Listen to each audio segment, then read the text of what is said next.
रात्रि है कल्याणी, तेरा जोड़ धरा पर कोई नहीं, मेरी माँ के बराबर कोई नहीं। तेरी ममता से जो गहरा हो ऐसा तो सागर कोई नहीं। मेरी जो हम लोगों ने अपनी माँ के साथ किया है वैसे कोई भाई बहनें ना करें। दरअसल हम लोगों से भूल हुई है, गलती हो गई है। जानबूझ के हम लोगों ने ऐसा नहीं किया है अपनी माँ के साथ। मेरी माँ कभी बीमार नहीं हुई थी। अब जब लगभग 85-90 साल की हो गई तो उनके खांसी आने लगी। अस्थमा की दिखाया गया तो अस्थमा की शिकायत डॉक्टरों ने बताया, और इलाज जब कब चलता रहा। और देहात में थोड़ा सा लापरवाही तो हो ही जाती है टाइम बाय टाइम दवा वगैरह की। एक बार किसी ने कहा कि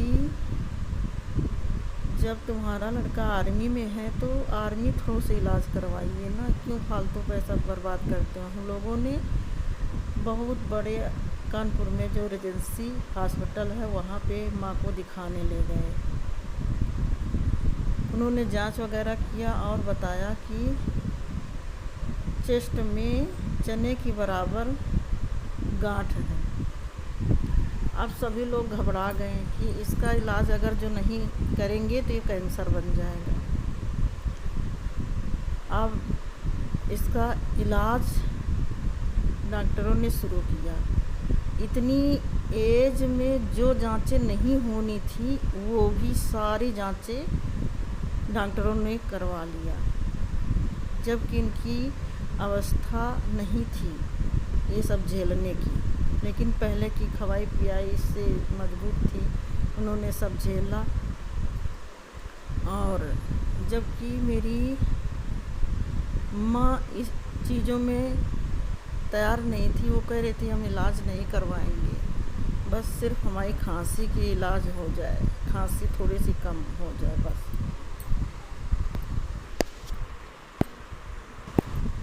मुझे लगता मेरी माँ के कैंसर नहीं था, क्योंकि कैंसर होता तो बाल झड़ जाते। मेरी माँ के बाल बिल्कुल नहीं झड़े। दूसरी बात, डॉक्टरों को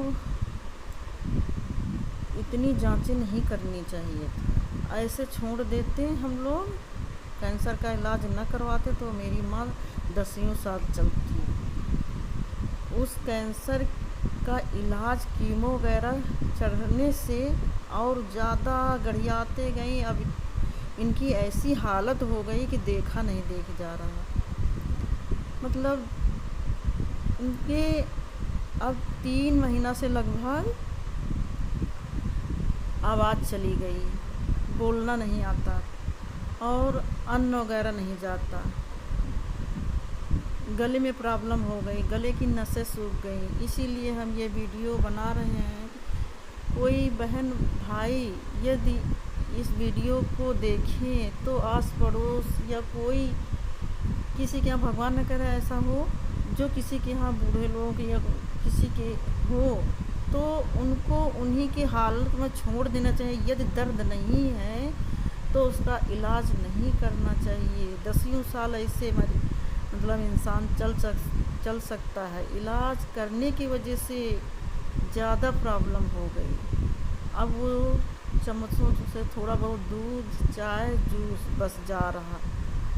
इतनी दुबली हो गई कि हम सब लोग भगवान से प्रार्थना कर रहे हैं कि इनका शरीर की बदलाई हो जाए। इतना मतलब देखा नहीं देख जा रहा उनकी तकलीफ। अगर हम लोग इस गांठ का इलाज ना करवाते तो आज इस कंडीशन में नहीं होती, क्योंकि उस गांठ में माँ के बिल्कुल दर्द नहीं था। सिर्फ खांसी का इलाज करवाते तो शायद आज ये पोजीशन नहीं होती। इसलिए यदि कोई बूढ़ा है, गांठ वगैरह है, तो उसकी जांच बिल्कुल ना करवाएं। उसको दर्द नहीं है तो बिल्कुल इलाज ना करवाएं। यदि दर्द है तो इलाज करवाना ही पड़ेगा। यदि दर्द नहीं है तो उस गांठ को छेड़े नहीं। छेड़ने की वजह से उसमें पानी निकलने लगा और इन्फेक्शन फैलने लगा। और डॉक्टर बोल रहे थे ये खांसी जो आ रही है ये इन्फेक्शन की वजह से आ रही है, जबकि ऐसा कुछ नहीं था। और 15 दिन में कीमो चढ़ाते थे, 15 दिन में कीमो चढ़ाते थे। आखिरी बार जब मेरी माँ ने गला अपना ऐसे दबा के बताया कि मेरा गला चोक हो रहा है, इसको हटा दीजिए, तब हम लोगों ने ज़बरदस्ती हटाया। सिस्टर लोग नहीं हटा रही थी, कह रही थी नहीं जब सर आएंगे तब हटाएंगे, लेकिन हम लोगों ने हटा दिया। और तभी से हम लोग नहीं गए कीमो वगैरह चढ़वाने। अब 7-8 महीना हो गए कीमो नहीं चढ़ा, जबकि 10-12 कीमो सब चढ़ गए थे, छोटे बड़े सब लगा करके। अब 6-7 महीने से बिल्कुल हम लोगों ने नहीं चढ़ाया, तो कहीं जहर नहीं फैला, कुछ भी नहीं। जब हम लोग चढ़वा के आते थे इतनी प्रॉब्लम, इतनी खांसी, इतनी दिक्कत कि कुछ पूछो नहीं। तो यदि किसी के आस पड़ोस हो ऐसी कंडीशन तो बिल्कुल जांच ना कराएं, यही हमारी प्रार्थना है।